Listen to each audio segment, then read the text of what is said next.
Bienvenue dans notre chaîne Famille avec Jésus. Aujourd'hui, nous allons réfléchir sur guider votre femme avec amour et sagesse. Colossiens chapitre 3 verset 9 nous dit: Marie, de même, aimez vos femmes et ne soyez pas durs avec elles. Dans l'histoire d'Ananias et Saphira, rencontrée dans Actes chapitre 5, versets 1 à 11, nous trouvons un exemple significatif de la façon dont les décisions dans le mariage peuvent affecter à la fois le couple et sa relation avec Dieu.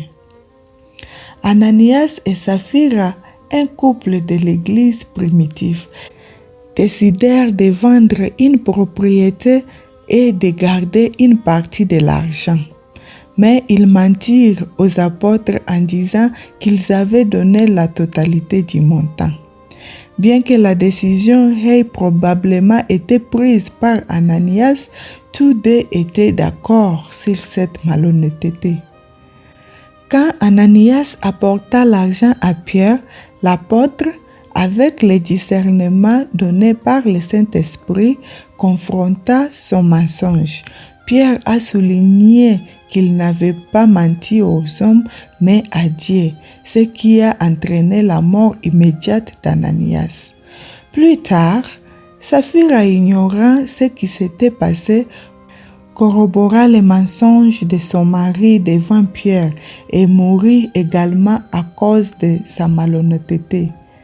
L'histoire d'Ananias et Saphira est un avertissement sur l'importance de mener un mariage avec intégrité, amour et obéissance en Dieu.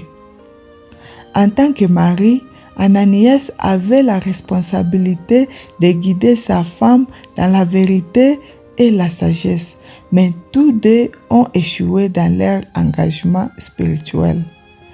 Attitude à prendre. Que peuvent apprendre les maris et les femmes de cette histoire? 1. Guidez votre femme avec sagesse et vérité. Le mari a la responsabilité de diriger son foyer non pas avec dureté, mais avec amour et obéissance à Dieu. Les décisions qui ont un impact sur le mariage doivent être fondées sur la vérité et alignées sur la volonté de Dieu. 2.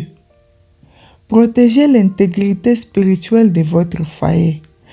Ananias a échoué en impliquant sa femme dans un acte malhonnête. Le mari doit préserver l'intégrité spirituelle du mariage en veillant à ce que ses actions et ses décisions reflètent les principes bibliques. 3. Ne soyez pas dur avec votre femme. Colossiens 3, verset 19 nous appelle à aimer nos femmes et à ne pas être dur ou insensible avec elles. Cela signifie diriger avec patience, respect, compréhension, en créant un environnement dans lequel les deux peuvent grandir spirituellement ensemble.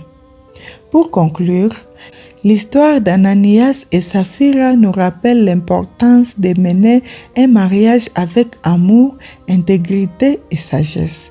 Un mari qui aime et qui guide sa femme selon les plans de Dieu protège son foyer des mauvaises décisions et construit une relation forte et honorable devant Dieu. N'oubliez pas que le véritable amour se révèle dans les attitudes quotidiennes. Question de réflexion. Est-ce que je prends des décisions qui reflètent l'intégrité et l'amour dans mon mariage? Comment puis-je guider ma femme avec plus de sagesse et de patience dans notre vie quotidienne? Activité à faire. Prenez le temps cette semaine de prier avec votre femme en demandant ensemble de la sagesse dans les décisions que vous prenez en tant que couple. Profitez de ce moment pour réaffirmer votre engagement à diriger avec amour et obéissance à Dieu. Prions ensemble. Seigneur, merci de nous rappeler l'importance d'aimer et de diriger nos familles selon tes principes.